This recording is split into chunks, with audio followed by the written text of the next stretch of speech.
into another edition, the happy hour edition of that recap show. You know what? We don't have a spoiler alert. We're basically going to be reacting to the awesome news of the upcoming DC movie and TV slate that was recently announced this week. Can't wait. This is going to be a really fun show. So without further ado, let's start the show. Poppin' Off presents That Recap Show.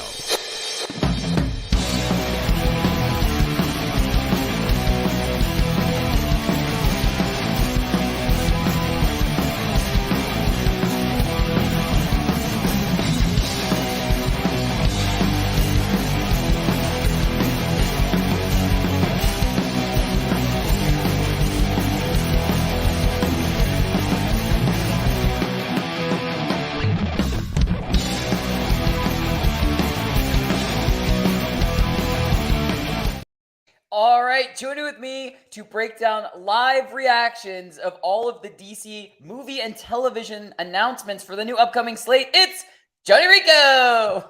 Hey. Hey. Hey, you're not muted. We're off to a great start already. Yes, we did it. Nailed it. All right, Yes. End the show. End the show. Can't get any Perfect. better. Cut it. We can't do any better. Just cut it. This will be the recap clip. Yeah. So wait, we got to start this off right. It is the happy hour edition. Cheers.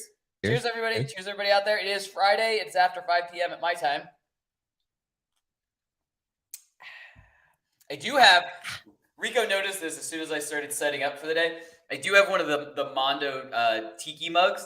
I just figured, I don't have any DC stuff. I was actually, we didn't get into this. I don't have any like DC related props or anything that like Funko Pop. I didn't have anything that I have a King Shark Funko Pop around here somewhere, but I haven't found it since I moved. It's still in a box with, some of the other Funkos that I haven't really unpacked. We gotta get you some DC shirts. I know.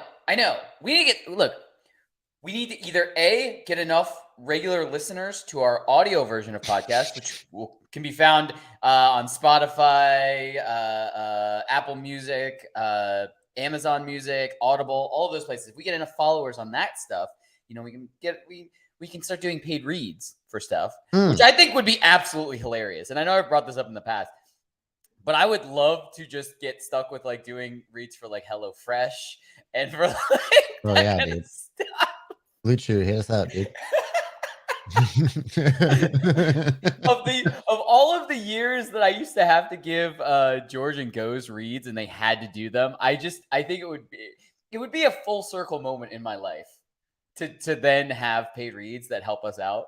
But anyway, so if we get lucky enough with that, or we start coming up with like a Patreon and stuff like that, some of a small part of the money will go towards like me having some relevant shirts. Now, I did do this. Okay, I understand it's a Marvel property. I am wearing Star-Lord's shirt, Danny. but the director is who was making the big announcement. The director of Guardians of the Galaxy. It's connected. It's a couple of steps away, but there you go. You're still representing. I'm in the James Gunn universe of directing still. Yeah. So you still have one more goodbye to say from James Gunn in the Marvel world. So look, we may get another holiday special. You never know. I don't know. It probably won't be by James Gunn. Let's be honest. Look at these two beautiful faces. TV! Hi. I need a shave. I want like that, dude. Like, was prickly. Yeah. Blue Chew. Yeah, you look a little grizzly there. I know, right? Well, here's the thing. I'm on the East Coast. I'm on the East Coast. You're on the West Coast. Yes, I just want to. I idolize your beard, so I'm like that. I can't though. I will shave this over the weekend. This is about as far as it gets before it's like I'll wake up scratching. Oh yeah, it's a face. You just gotta get through that for a little face. But I am on the East Coast, Northeast, so it is motherfucking cold. And this is like, dude, gotta keep that face warm. A cold snap right now. Wear a coat. I showed you. It's only 17. I still have the Bluetooth. Yeah. Not a sponsor. Not yet. Bluetooth. Get in our DMs.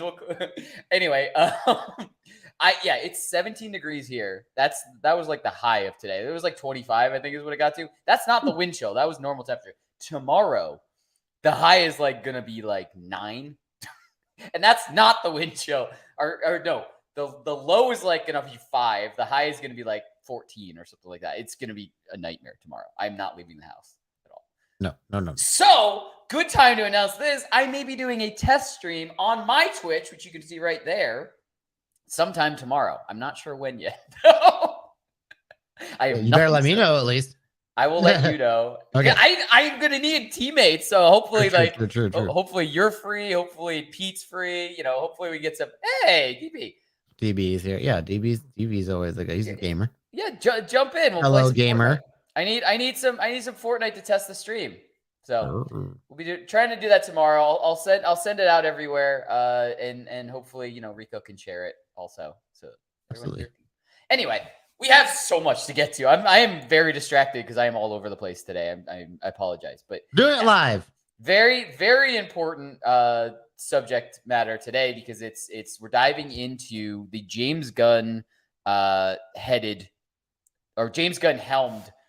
movie and television slate for DC. The DCU. The DC. Are we still calling it the EU, or is it just the DCU? Now officially, that's he was calling it the DCU. DCU sounds like it's like a college. It's DC University. Well, we have the MCU, so there's DCU. So I know. Yeah, it makes a lot of sense. Yeah. DCU just because I'm from DC, so like to me, like I hear DC and I don't automatically like think of DC like comics. Yeah. DCEU is, oh my god, my voice cracked like I was like 12 years old. But the DCEU is really just like what the Snyderverse was before. Right. Like that's all that stuff, and we're really just getting that transition from the DCEU now into the James Gunn DCU, which I think is really cool. Aloha, Martin. Aloha, Martin. How's it going? How is Hawaii? Hopefully, it's nice and sunny and warm. I'm just dreaming of the temperatures that it would be in a tropical paradise like Hawaii right now. Yeah, it sounds lovely.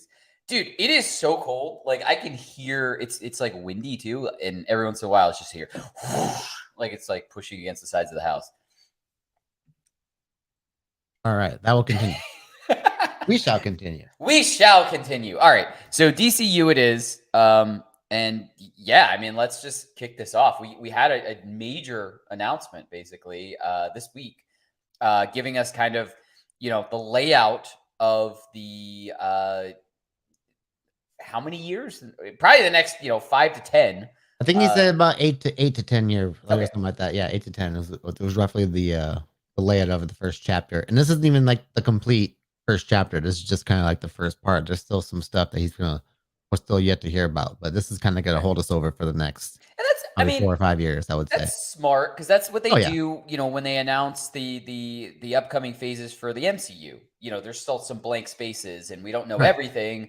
Probably some of these first projects are going to reveal upcoming projects later on, so you don't want to play your cards too early. Exactly. So let's pop the slate up here. So we got the overview of this slate. Shout out to Adam Havik first of all for making this graphic. So just so we're not like technically taking anyone else's art, but they're really good content creators who make like superhero related content as well. But he made this really awesome graphic that even James Gunn I think retweeted as well. So it's kind of perfectly lays out what we're to expect both this year and then what's like to come going forward.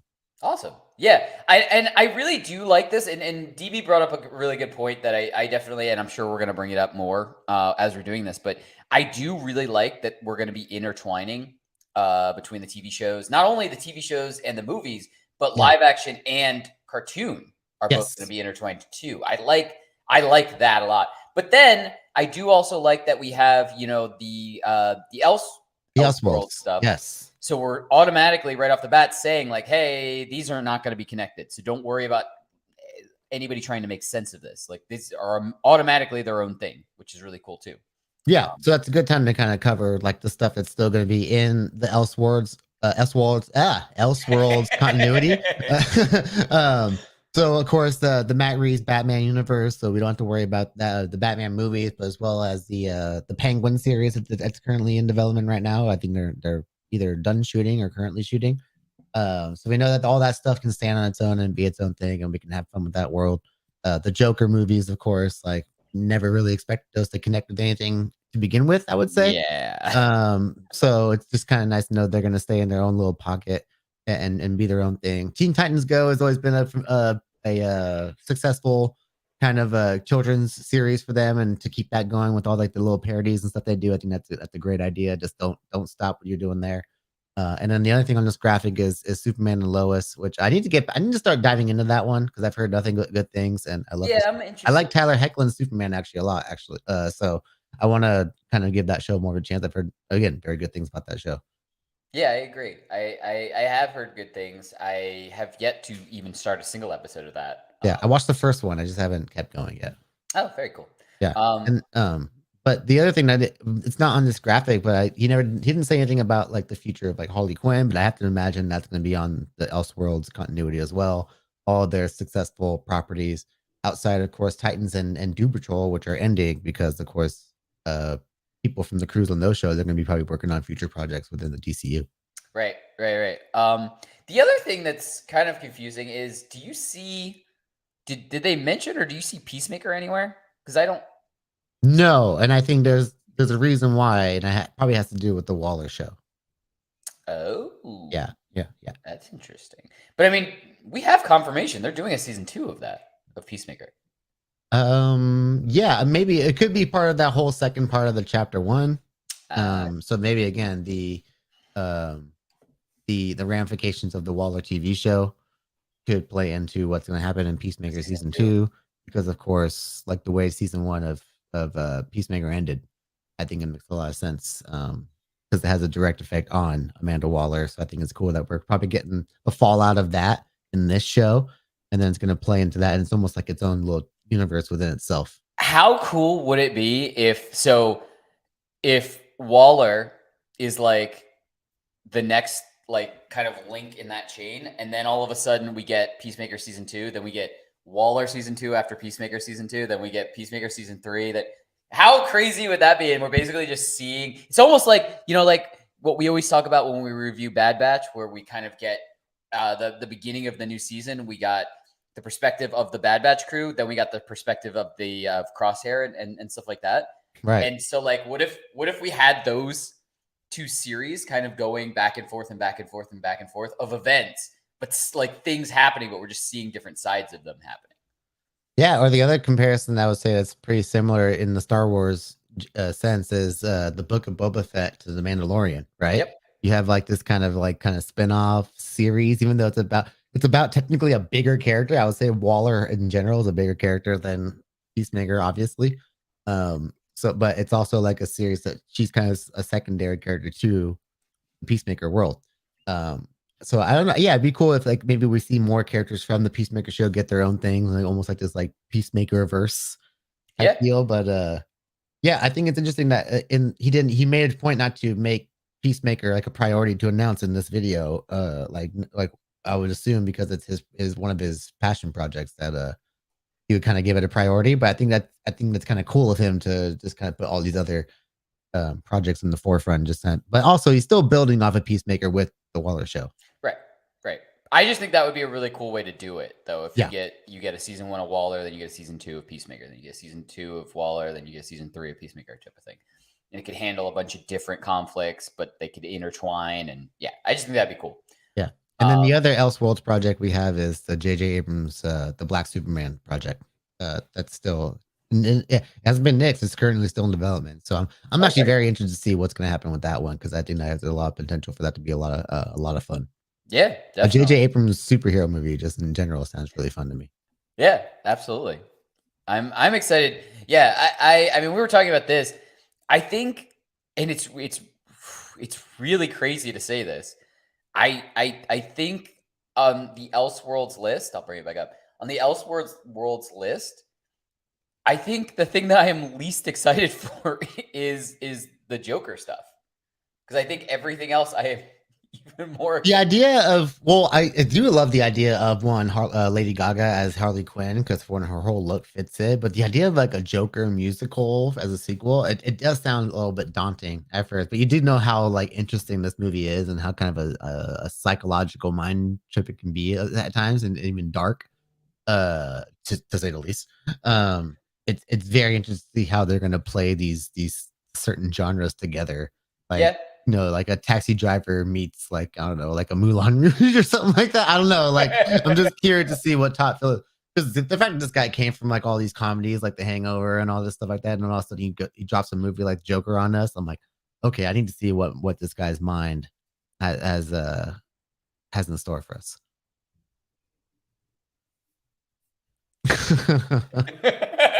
Yeah. But how about we move on to these 2020 2023 releases, but 2022. Yeah, I was like, wait a minute. Now you put 2022. Yeah, so we got these movies this year that kind of were the existing projects before James Gunn officially took over. So one, like a few of these kind of stand their own. We could start with Shazam and the Blue Beetle. The fact that these are movies that kind of already stood on their own in their own little pockets within the DC, I guess, EU. We don't even know where necessarily Blue Beetle will play into at this point. Yeah. But to know that there's possibly a place for them within the DCU going forward, because they did stand so much on their own, is pretty awesome to me, I feel like. Yeah, I totally agree. And I'm excited for every single one of these that are in the I guess sadly in the the pre-reset or slash, I guess we're calling it, what's it would say on there? It says universe reset. And that's where all of these 2023 releases kind of go.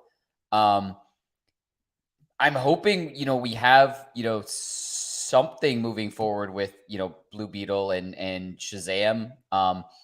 And I mean, if the Flash movie ends up being as good as, what early reports have said, then I'm hoping, it can lead to something else, whether, we get an actor change, whether we get a reset, and that's the way they can explain, why we're following maybe like a Wally West or something like that, type of thing moving forward in the DCU.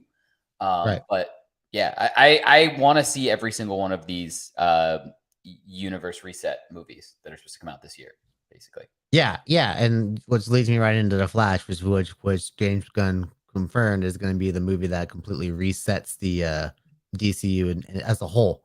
And I think that's honestly, it's the perfect character to do that with. Of course, with the way he works in the Speed Force and his ability to actually like reset a timeline, a la Flashpoint, which I'm sure this movie is gonna take a lot of story beats from. So I'm very excited to see that. I've been hearing people say like this movie really must be worth it if they're going through the headache that it's been given them to still release it. And we've heard the comparisons of it being as good as Dark Knight, and James Gunn even said in here it's one of his favorite superhero movies that he's ever seen. So I know that he's kind of playing the role as like the front man for DC now, and he's kind of got to spin it like that. But again, if it's worth it for this to be like the movie from the original DCEU that you push going forward, like I'm very excited to see what's gonna come from this movie, especially with Michael Keaton on board and Supergirl and all that. I think there's so much potential for this to be great. I love the Flash character, and I just want and Andy Muschietti from the It movies. So yeah, I really want this to be like a banger of a movie for DC. Yeah. And I mean, just like you said, I mean, if they're going to use elements of Flashpoint and use stuff like that, I mean, it's a very easy right out to have a different actor playing Flash moving forward, or having a different speedster in the rest of the universe moving forward, like where we get to the DCU instead of the DCEU, the DCU. We get Wally, we could get Bart Allen. We get it. There's a lot. I know a lot because I've been watching the Flash TV series. I mean, I would love that actor. What season of The Flash are you on? You said you just did the Flashpoint stuff, right? I'm past that now. I'm on the season where his daughter comes back in time and starts changing things by accident, and now they have to fix everything that she's changing. Oh, right. Yeah. So it's kind of 4 or season 3. A little bit, yeah. It's like kind of 4 and 5-ish. That's kind of the part where I started to dip out of it. Yeah, I just started. So I think I just finished season 3, and it's like I'm like an episode into season 4. And that's where Like the Oh yeah, satellite is the crashing. Thinker. Yeah, I think that's the Thinker season. That one's No, okay. no, that one passed. Oh, that one's 4 then. They So I think just they're on 5. Oh, okay. They Yeah. just beat the Thinker because the last episode of that season was when the satellite was crashing to Earth, Mm-hmm. and Barry has to try to stop. Like he does the thing where he's going to do the supersonic punch, and she comes out of nowhere and helps, type of thing. So yeah, I'm one episode into that season. Let's go to Aquaman 2.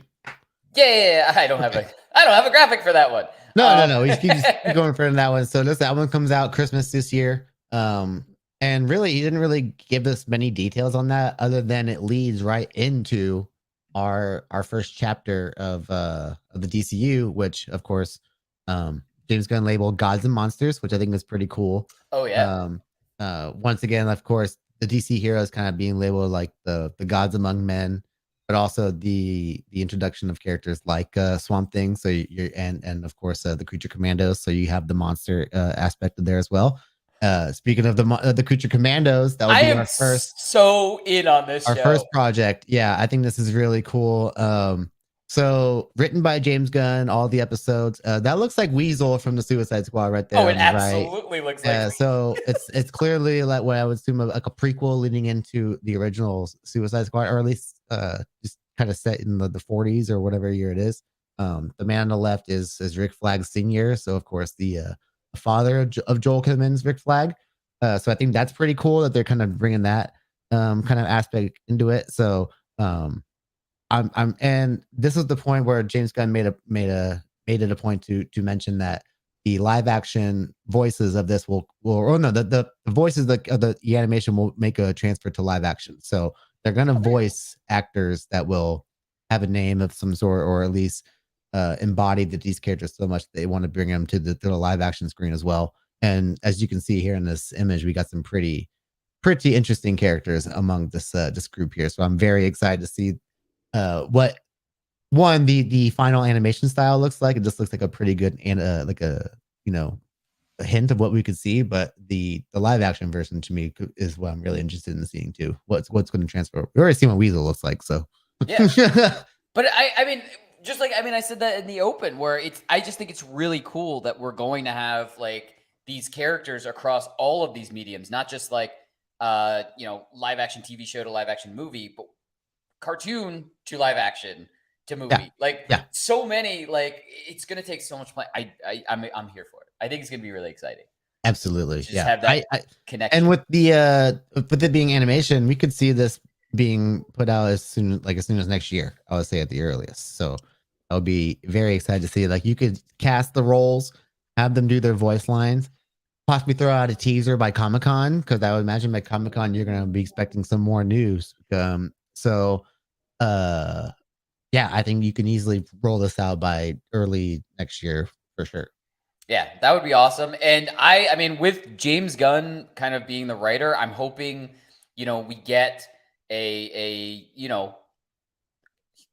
humor take, like, of stuff. So like I'm thinking of it like somewhere between Peacemaker and the Harley Quinn series is kind of where I'm mentally placing this series. This one and another project are definitely what I would say up the James Gunn alley. Right. So, and I said this is like the perfect way to introduce that. Like the fact that this is your lead off. Like, okay, James Gunn. Okay, you've what is it? You had my interest, but you now you have my curiosity, or whatever it is that they say in the Django movie, which I think is really funny. But yeah. So, any more thoughts on Creature Commandos? I mean, just that, like I said, I'm here for it. I can't wait. Yeah. I mean, that was my biggest thing. Frankenstein and Lady Frankenstein, it looks like. Oh my god, so cool. I really hope that is Weasel, and I really hope that we get James Gunn's brother. Oh, 100%. Just doing noises. Yeah, for sure. We kind of talked about this next series already, but the Waller TV show, which I think is great. Viola Davis is returning to the role, so if you're gonna bring back one aspect of the DCEU into the current DCU, she's perfect, because I think she nails that role. She's a phenomenal actress. She transitions well into it because of her role in Peacemaker, and again, with the whole multiverse stuff, it's just like it could be a variant of her from another universe. So it doesn't really matter at the end of the day if what she did in the DCU is the same character or not. It's a different one at the end of the day. But uh, James Gunn revealed that she will be working with Team Peacemaker. So of course her daughter is on that team, and no confirmation if actual Peacemaker himself will be on that team. But I imagine all of the other members, hardcore vigilante, maybe like if we see any of these people, that would be very cool to see. And it's being written by Crystal Henry, who did The Watchmen. She's also going to be a major writer within the DCU itself, along with several other great writers. But also Jeremy Carver, who was the creator of Doom Patrol. Exactly. Yeah. Yeah, exactly what you're saying. We're getting some of the writers that are kind of moving off of projects that are finishing into incorporating them into kind of the newer projects and stuff like that. Exactly. So even though that a show like Doom Patrol, which a lot of people really love, is kind of like this little cult hit within the little pocket of DC here that people just really love. It was super weird and fun. It kind of was part of the resurgence of Brendan Fraser because it was one of the first roles he started doing where people are like, "Whoa, he's kind of doing stuff again," and that's kind of thing. Like, "Whoa, they casted Brendan Fraser in a DC thing." Like, I remember that was like super cool and it made me want to watch the show, and I love him in that show. So the fact that like they clearly like people on this show that work on the show and they want to bring them into this new universe that they're building is awesome. I love that very much. So yeah, I think this is very much like we were saying before the show, kind of like the Book of Boba Fett to the Mandalorian as far as like Right. Peacemaker and Waller, right? So I think it's a cool kind of idea to maybe possibly build like this little Peacemaker universe of TV shows and kind of have fun with different little areas of DC that way. We call it the PCU. Yeah. PC- PM PMU. That's it. PMU. Yeah. Yeah. PMCU. VMCU. Anyway, yeah, I think that's gonna be really cool. And I mean, we were talking about this like kind of first, where like I would really like to see, kind of almost exactly like what they did with the book of Boba Fett, where you saw Mando in a few episodes and stuff like that. So if we even had like some of the characters from Team Peacemaker make random appearances, obviously that entire team was under Waller's command even during the Peacemaker series and stuff like that. So it'd be very easy to have them as main characters in that show. But then, like you said, what if we have like Vigilante appear in something, and then maybe we do have like an episode or two towards the end of the first season that where Peacemaker's in it, and that leads into a season 2 of Peacemaker. I think that would be really cool. It would be a really smart way to do it. And it's exactly what they did with Book of Boba Fett. I mean, we left off at the end of Book of Boba Fett with Mando and Grogu shooting off, but we were able to see them get back to like together, being like on the same team, off on the road again, type of thing, without wasting any of that time in season 3 to do that. So I think if they use that right and they kind of use that model, then we can jump into a season 2 of Peacemaker a lot quicker, which would be awesome. So, absolutely. Yeah. Moving right along, we got what, an animated movie now?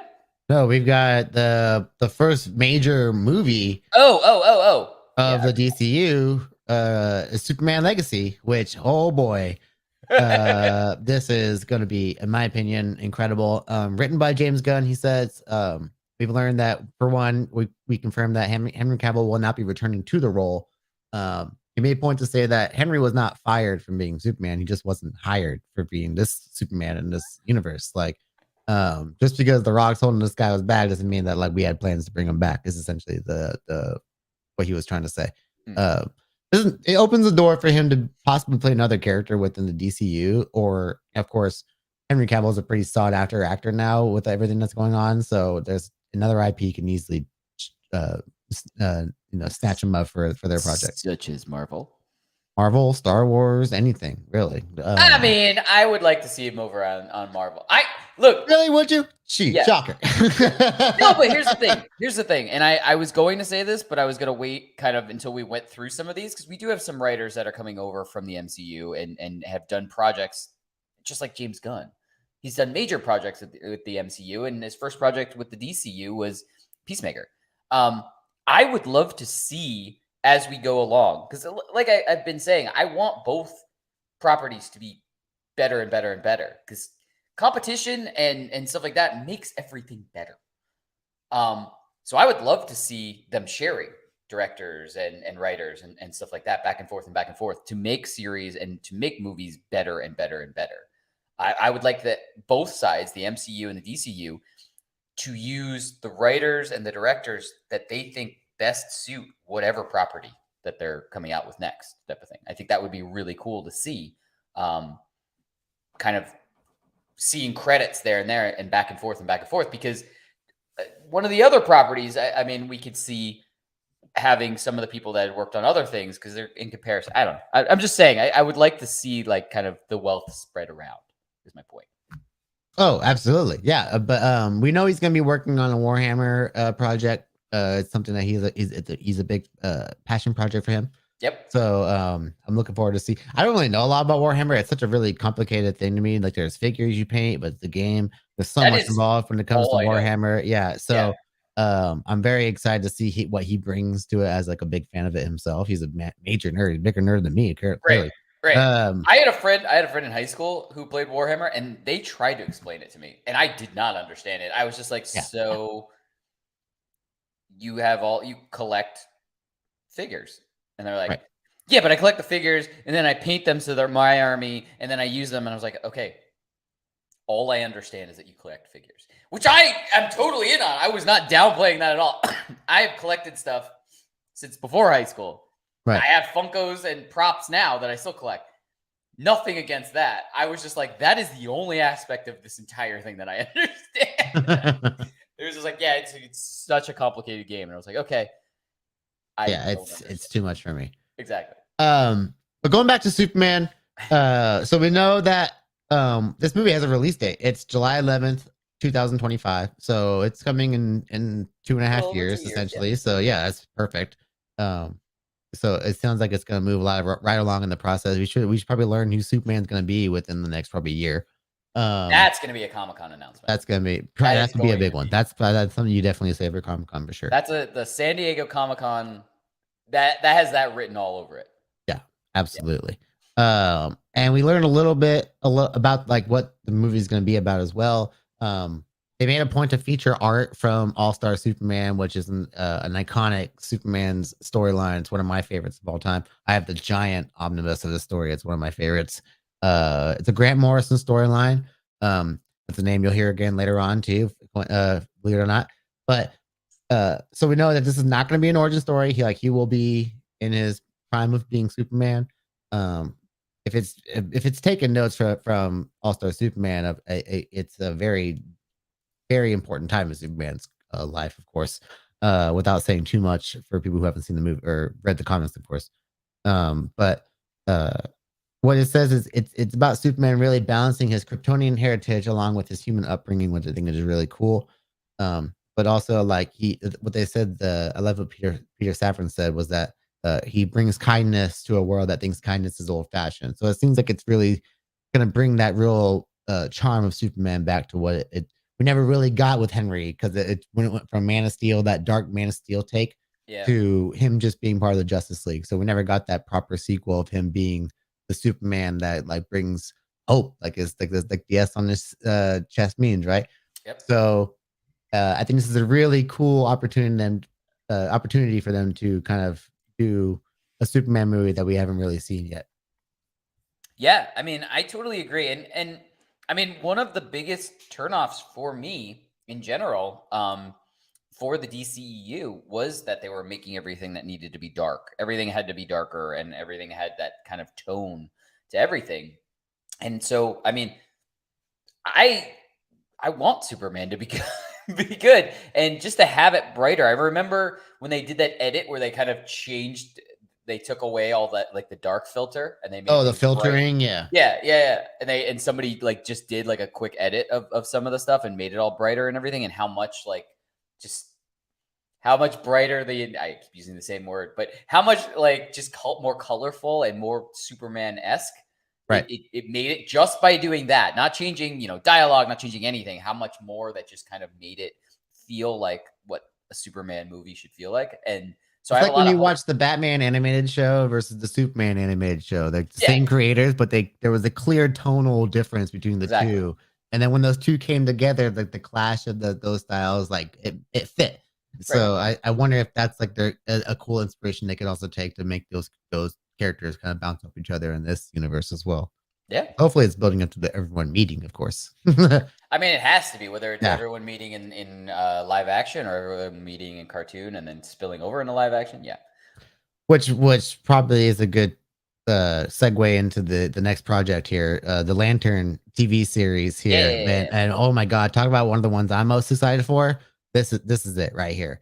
One, it follows Hal Jordan and John Stewart, and along with some other lanterns sprinkled in, as James Gunn said in the video. Okay. Described as a true detective with space cops watching over Earth.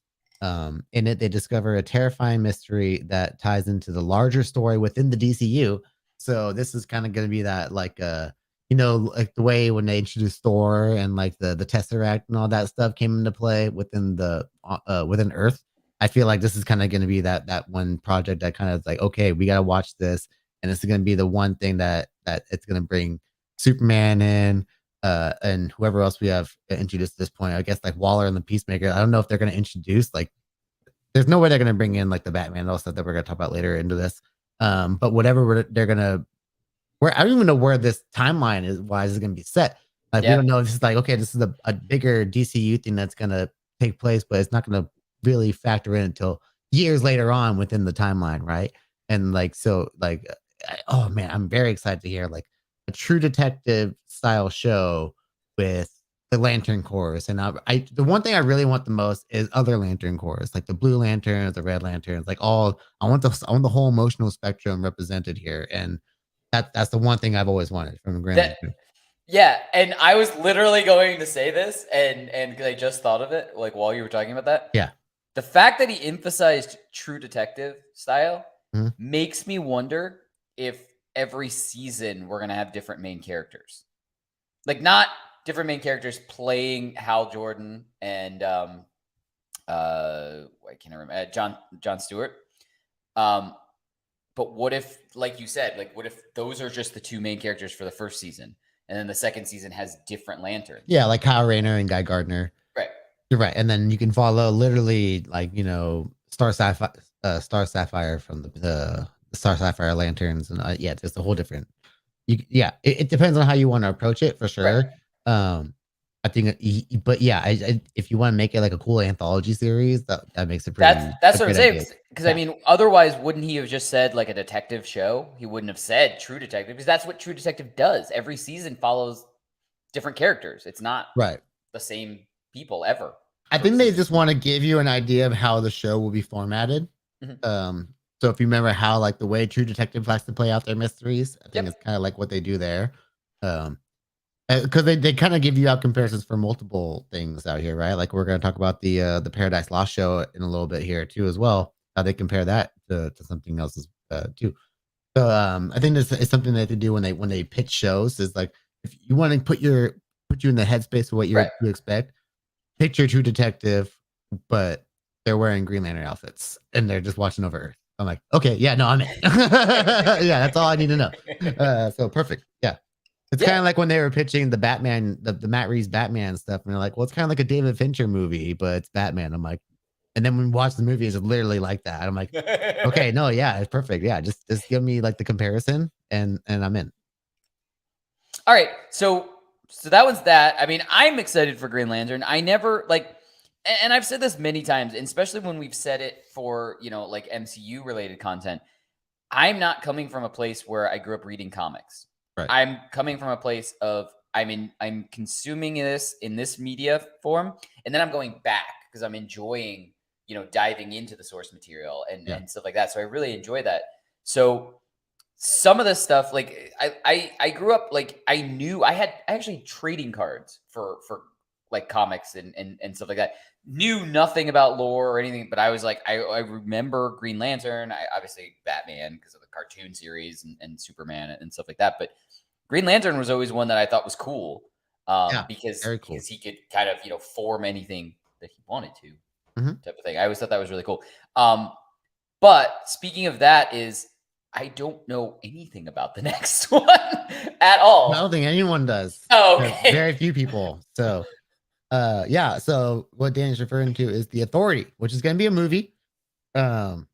So James Gunn called this a passion project for him. So, but James Gunn's James Gunn, man. Well, we didn't know about the Guardians of the Galaxy when that came out. We barely anyone knew about Peacemaker.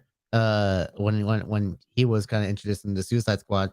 So I think this is what he does: is that he takes these really wild niche teams or characters, and makes what's essentially greatness out of it. But this is based on what was known as the Wildstorm characters. But the Authority are a group of superheroes who think the world is broken and will fix it by any means necessary. So if you're asking me, that sounds like the boys within the DCU.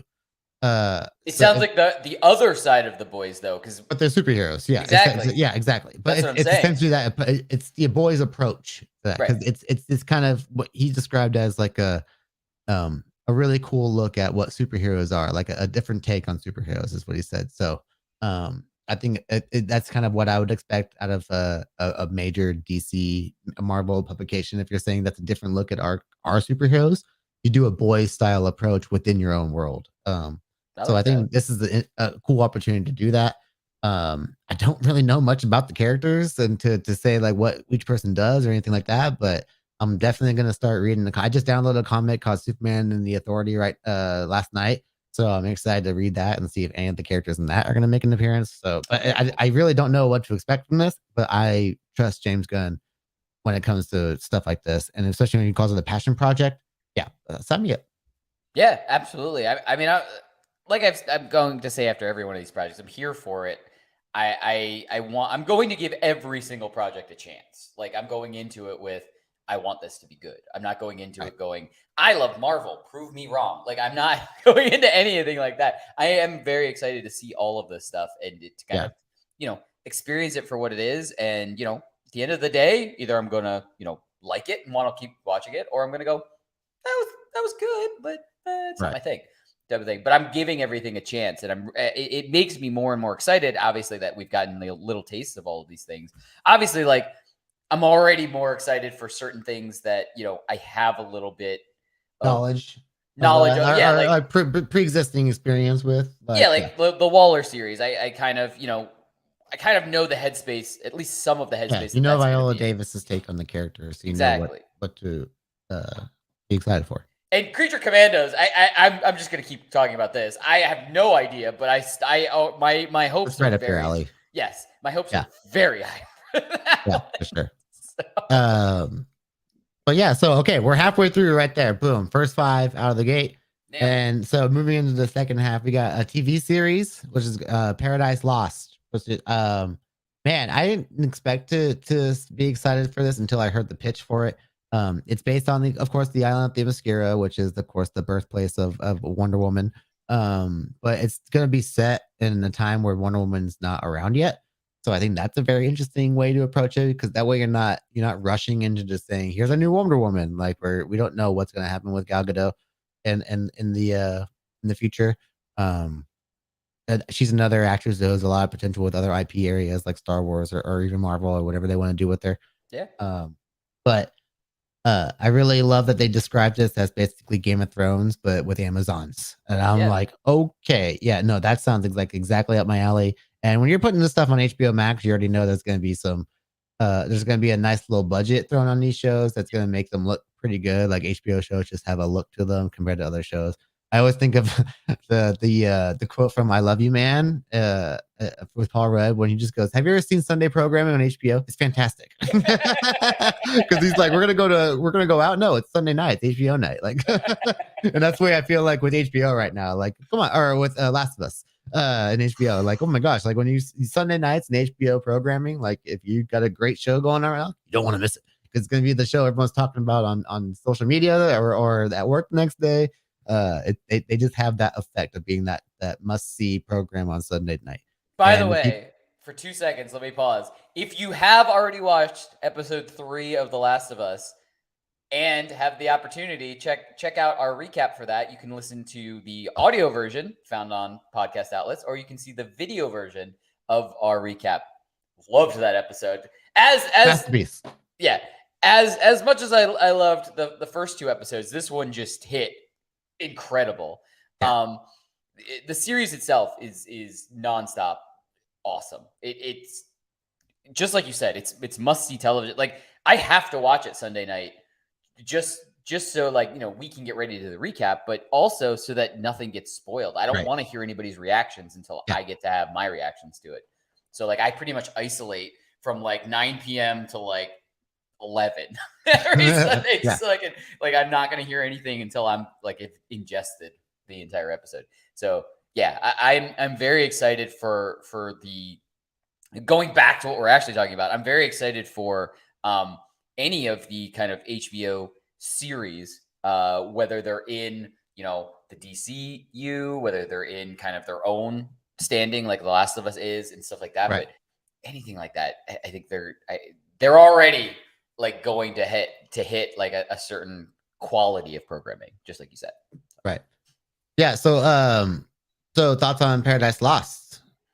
I mean, I'm here. I think the approach of it sounds very smart, just like you said, because they can go two ways with it. Either they can lead back into Gal Gadot's Wonder Woman character, Right. And then they could have her, reprise that role, or they can, easily have have a different person, and we see them get a younger actor, and we see them kind of grow into the role of Wonder Woman and move into the DCU's main, Justice League-esque team up type of thing. So they can go a bunch of different ways, and you can still, incorporate Gal Gadot.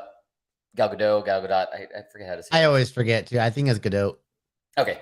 But you can still incorporate her. I mean, they've done it plenty of times in the past where, you can have her be a different character in this, which is a prequel series, just have her be someone different, or have her be like a mother figure to the new Wonder Woman Right. actor. Like, you know what I mean? Like there's plenty of ways to incorporate her and still have her be here. But yeah, I think it's a really smart way of doing this, is having it further back. So like they're not writing themselves into a box, and they're not, they can explore whatever angles they want to explore by having it further back and stuff like that. So yeah, I think it's really good. I'm coming from a place of I don't watch Game of Thrones. I know what that means, like saying like having it be a Game of Thrones kind of hierarchy kind of a thing. Exactly. That's you know what to expect from that. I'm just saying like I didn't follow the series, and so look. Pete tried to get me into it. You've tried to get me into it. Everybody's tried to. But yeah, I think this is going to be really interesting. And I'm here for it, just like the rest. Beautiful. Okay. So, what we got next? We got a film next, right? This is and this is arguably one of my most anticipated ones here. Really? Oh, for sure. The Brave and the Bold, Batman, and the introduction of Damian Wayne Robin. Man, based on the epic comic book run by, again, Grant Morrison, who we talked about earlier with the All-Star Superman. So the fact that they're taking Grant Morrison runs from the two biggest DC characters is very, very interesting to me. Two different styles that Grant has told in comics. I've actually read both of these runs, and I love them to pieces. This is going to cover the introduction of Bruce Wayne to his son Damian Wayne, who is his daughter, or who is his son with the daughter of Ra's al Ghul, Talia al Ghul. So he was raised as an assassin with the League of Shadows, and then he gets to a certain point of his age, and I believe Talia is like, I'm going to send you to your dad, and you're going to basically learn like under him. Basically, like you're not just going to grow up to be an assassin. You're gonna learn like his way of thinking as well. I think it's a really cool character, very cool dynamic between these two, of course, because Damian's a little asshole, and he's got a very like, I'm smarter than you. I know I do, as I was raised by assassins. Like, why do I need to be here? Like, you can kind of tell just in this one little photo right here. Like, you can tell it's gonna be a fun dynamic. I can't wait to see who they cast as Batman and Damian. It's gonna feature the Bat family as a whole, so the other Robins will be in there. I imagine Batgirl will be in there in some form. Wow. I cannot wait for this. I feel like this is the perfect approach to a DCU Batman. Like you're letting Matt Reeves do his thing with Pattinson, and you're letting that be its own thing. Perfect. Let that be its own thing. Um, this is not old Batman like Ben Affleck. This is not new Batman either, though. Like we've seen a couple times already with Origin, yeah, we've seen the origin many times before. This is a seasoned Batman who is still pretty damn good at his job, but he's just got this new kind of like hurdle thrown on his lap now. So it's going to be a very fun take, I think, on the character, and it's going to be, I think, I said this about the Pattinson Batman. It's the Batman I've always wanted to see. It's the other version of Batman that I've also always wanted to see as well. Him interacting with this vast universe of characters that is already established in his world. I don't need to see the world just keep getting built up, only for this fleshed out world to no longer happen because the universe stopped. No, it's just like this is it. Everything's happened. The villains are probably all established. Everything's going to happen. So you can literally pick from the litter of his massive rogues gallery and have a great story out of it. So yeah, give me it all. It's probably going to involve Talia and Ra's al Ghul in some form if Damien's involved. So I that in general, I'm second time using Ra's, but I'm all for it. Now you got me excited for it. Now I know nothing about it, and you've got me excited for it. Oh yeah, dude. I'm stoked for this. And that's good. I don't think that has a release date yet because we have a release date for Batman 2 with Matt Reeves' Batman. That's 2025 as well. So I'm going to include some Marvel in here as well, but we got a pretty banger 2025 coming at us. We have Fantastic Four, we have the Avengers, Kang Dynasty, and then we have Batman and Superman movies coming out that year. It's a beautiful day to be a nerd. And I don't know if you just heard the recent rumor that we're probably going to have the next Doctor Strange movie immediately between Kang Dynasty and the next Avengers movie. So that we may get that in 2025 or early 2026 also. Possibly. Because they're fast tracking that apparently. They want it before Secret Wars. Yeah, so the debut of Marvel's first family, and then the arrival of Kang to the Avengers world. I guess the next Avengers movie, and then the head honchos of DC. That's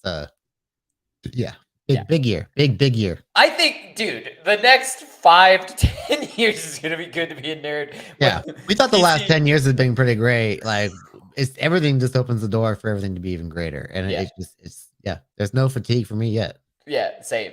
The next series I'm very excited for, based on nothing at all, but I am very excited for this. Oh yeah, dude, I'm very excited for this. Just because I like the way that this character is described, and I like what they could do with this, basically. Oh yeah, because I think it would be really a really they could have fun with it, and that's the kind of stuff that really sucks me in. Just like what they did, kind of with speaking along the lines of James Gunn is what they did with Guardians of the Galaxy. When I saw that, just like you said, going into it not knowing anything about Guardians of the Galaxy, and I feel like there are multiple projects on this release announcement slate that could do that, and could really. That's how you get me into it. That's how you get me to be a huge fan of something. Is playful but still telling a really good story. So right, that's what I think this has the potential for. You want to tell us what the project is? The project is Booster Gold. Yes. Booster Gold is finally arriving via a television series, which is amazing. The description that Danny's referring to right here is, as James Gunn referred to in the video, is he is a loser from the future who uses the technology of his time to come back to our present day and become a well-liked superhero, which is the perfect description of Booster Gold, in my opinion. This is like one of those great comedic characters within the DC world. And again, we're talking about the future of what Blue Beetle could have after his movie.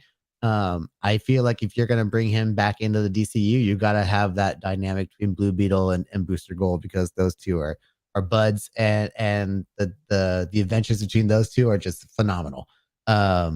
So I really hope that they bring in the Blue Beetle from this upcoming movie into this world, and we can have those fun adventures with that character in this TV show as well.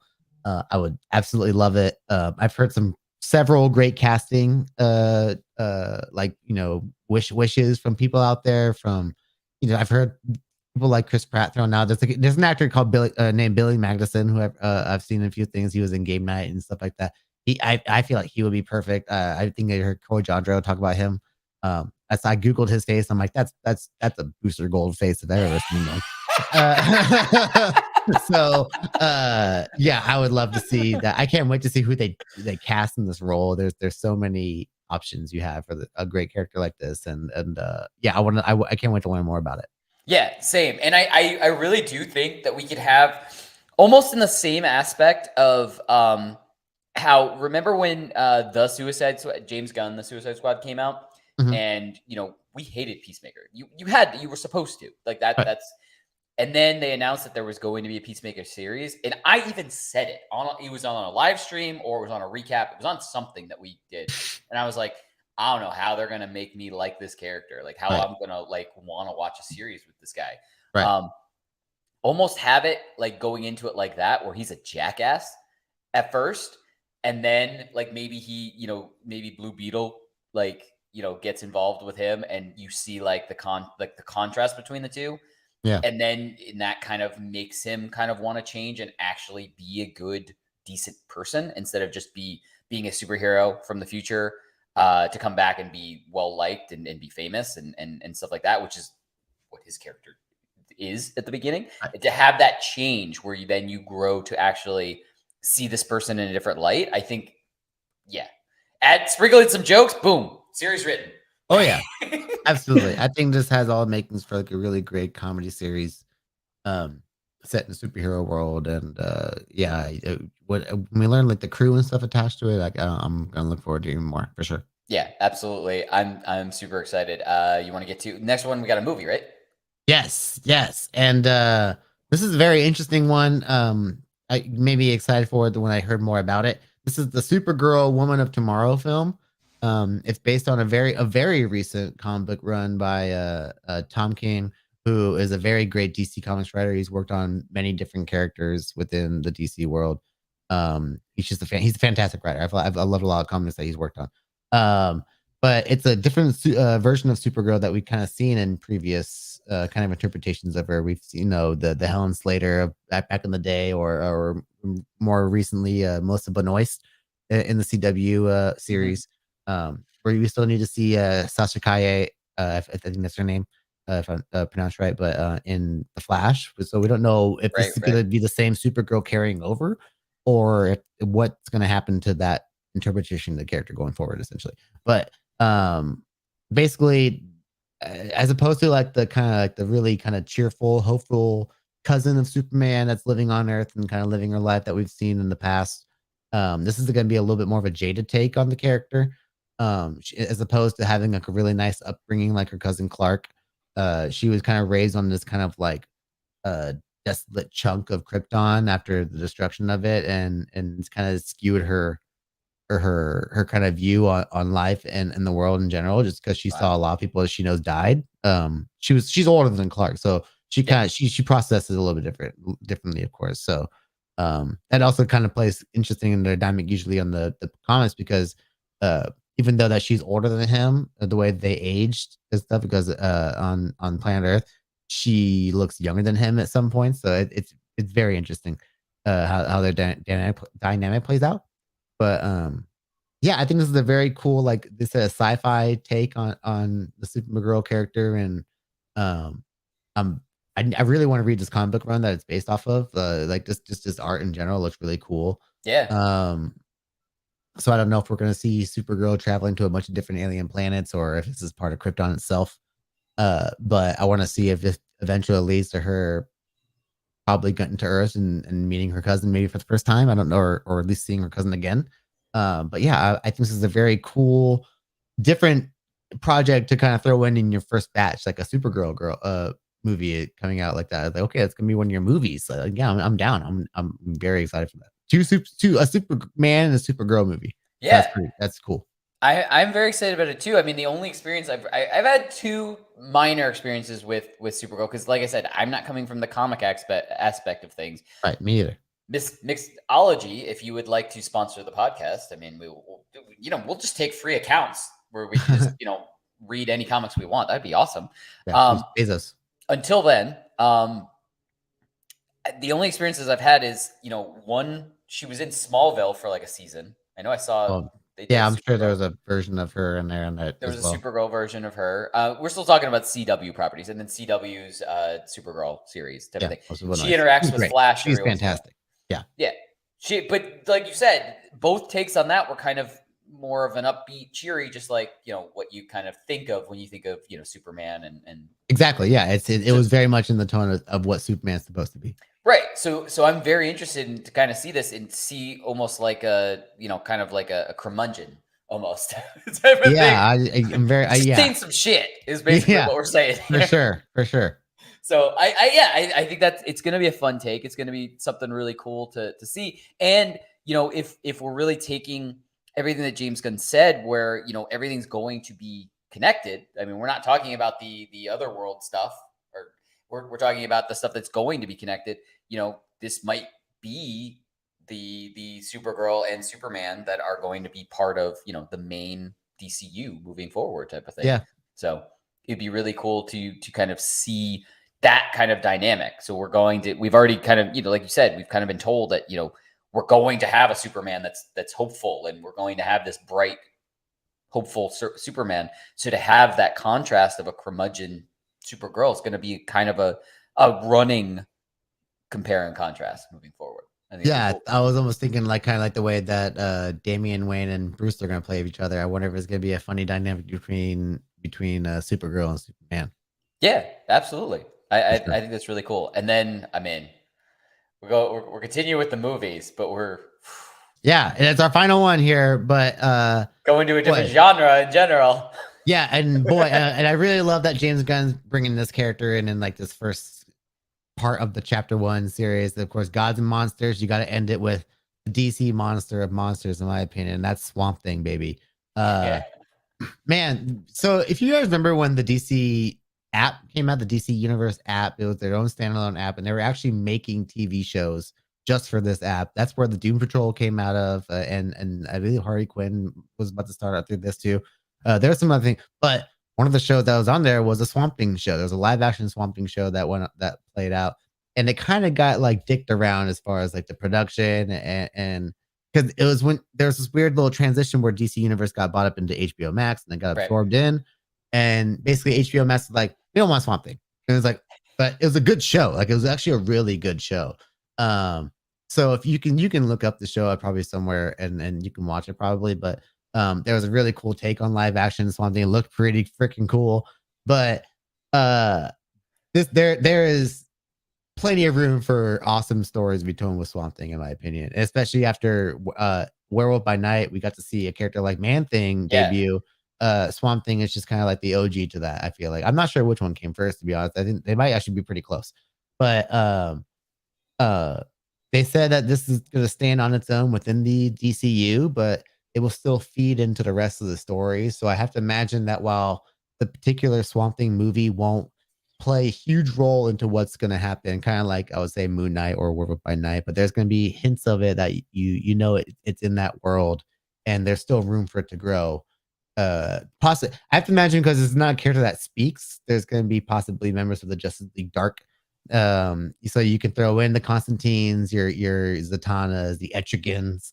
This is your chance to throw in that cool little dark air, that supernatural part of the DC world. And you're really building all these different pockets of it within the beginning. So you have your sci-fi, you have your intergalactic stuff, you have the Booster Gold future stuff and the Flash and all that.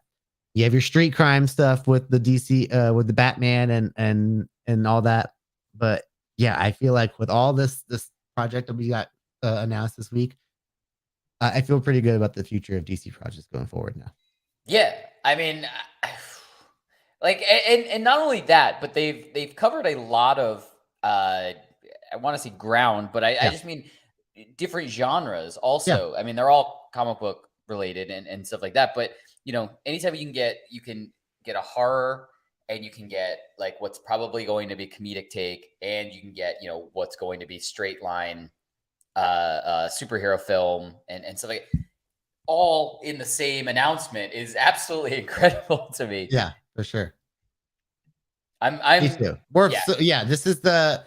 I love what James Gunn said at the end, where he goes like, "Storytelling is king." So we want to make sure that these stories are one, they're top notch stories, but these are also stories that are true to the directors that are telling these stories as well. Like we're not gonna just be like, okay, it almost feels a little bit like an underhanded shot at Marvel, but even though they let him do his own thing, because there was a lot of directors that dropped out of Marvel projects because their vision got compromised in a sense. Right. Like the first thing I think of is Edgar Wright and Ant-Man is kind of a big one, and Scott Derrickson possibly with the second Doctor Strange. I would imagine at some point, whenever people exit due to creative differences, I have to feel like it's just kind of like this weird ill impasse they hit. And Marvel is like it's like a long running TV show. Like every movie is like an episode, so it's got to play into this larger narrative they're playing into. So when a director comes in, is like, I want to tell a story with this character, and I have a certain style I want to tell it. They're like, okay, you could do that, but we want to do it. We have to do it this way as well. So I feel like there's James Gunn's looking at that.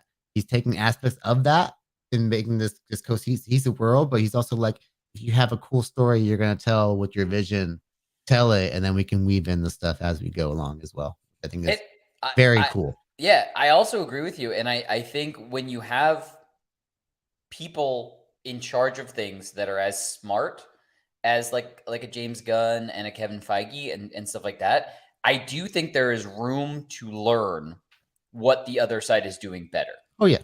You know what I mean? So like I've been constantly saying, my biggest hope is that DC does amazing projects because obviously I just want to enjoy everything. Right. But also, if they start doing really, really well, that has to force Marvel to do better. You know what I mean? Like, so then we do maybe get like, a little bit of a rethinking of, maybe we should let this director kind of do it a little bit. And we just say, like, look, it has to connect somehow. So as long like you can do this vision, but as long as we have these aspects that can kick the can a little bit further to the next type of thing.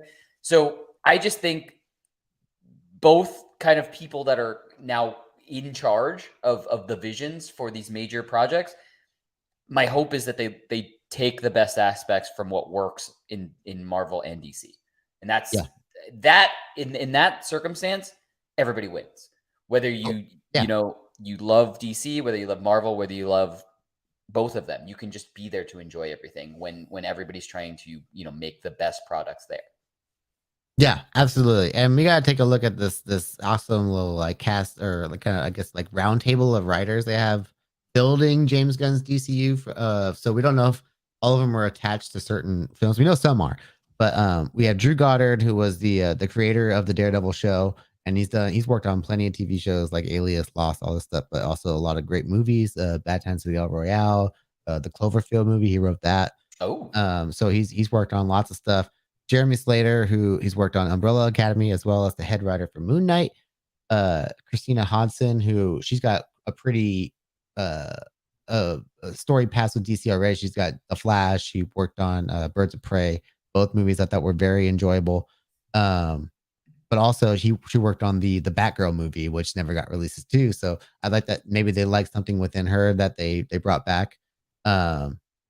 So and also we got Crystal Henry, who again we mentioned working on Watchmen, and she's gonna be working on the Waller show. And Tom King, who's working who wrote the Supergirl story that they are inspiring this movie off of. So they have movie writers and they have comic book writers kind of helping build out this universe. And I think that's really, really, really cool. Like you're okay, if you're gonna do these storylines, you bringing in these writers and being okay, if you're gonna do this story, let's how it can be adapted into a movie and change certain aspects of it to do it right. Which I love that. And I'm just very excited. Yeah, no, and it's fun.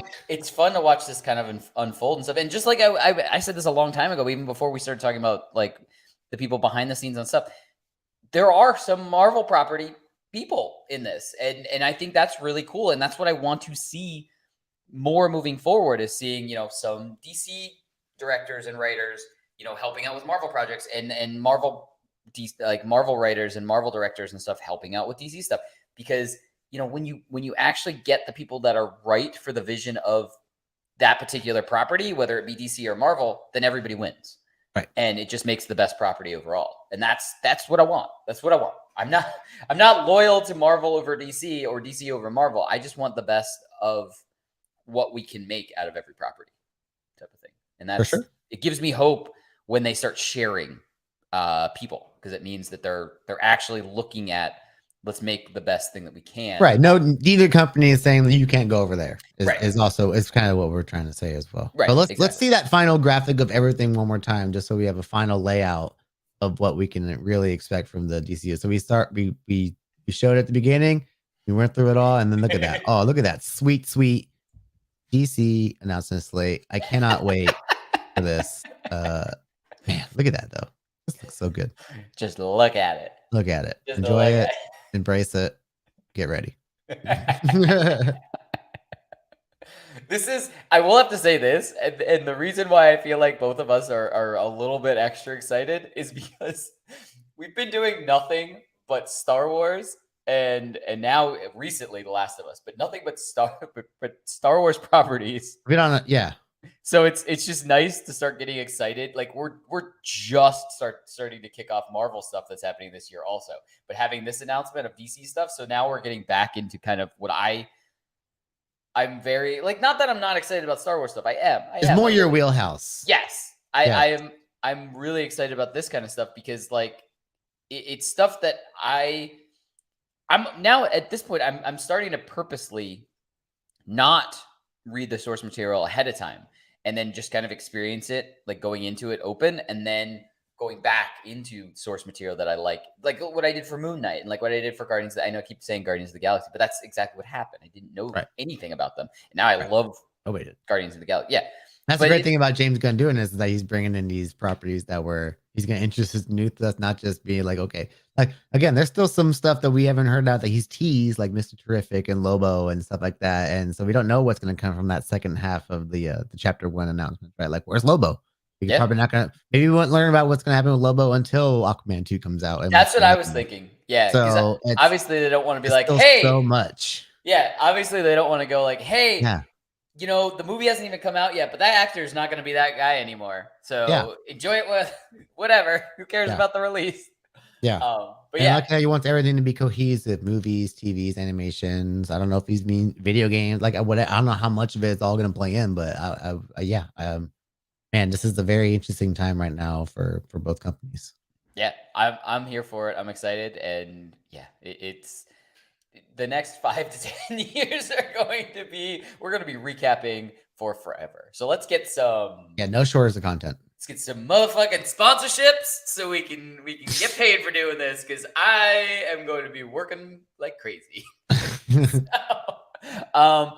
you want to say cheers one last time?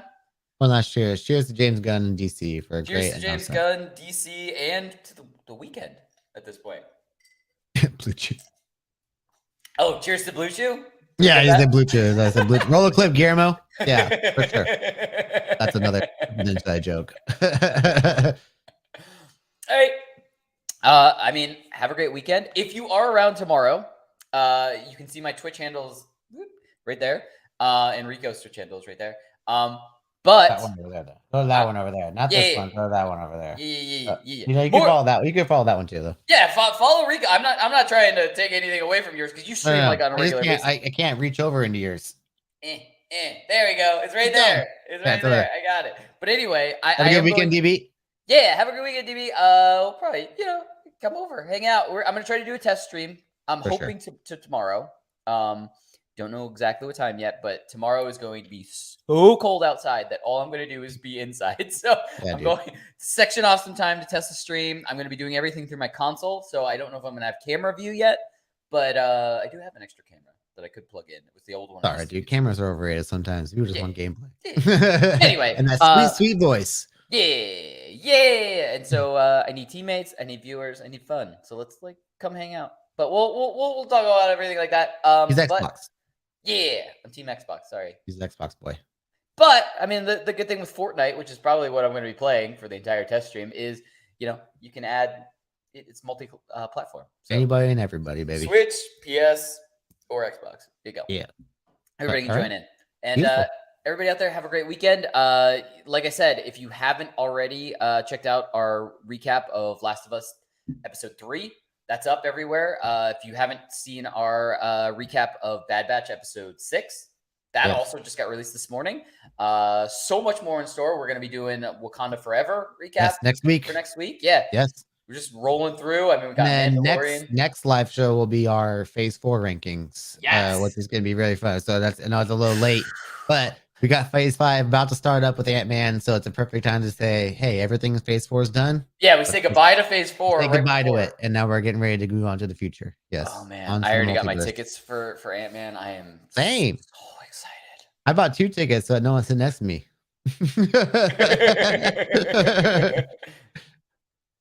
Yeah, I mean, DB, follow it. We'll figure it out. Dude. So, appreciate you. But yeah, it's we have so much fun stuff to recap moving forward, and Phase 5 and all the new stuff. We got Mando season 3. We got everything. Anyway, we go on for forever. Everybody out there, have a great weekend. Keep posted to all of our social medias to hear about when we're going live and when we have new releases for that recap show. And other than that, bye everybody. Popping Off presents That Recap Show.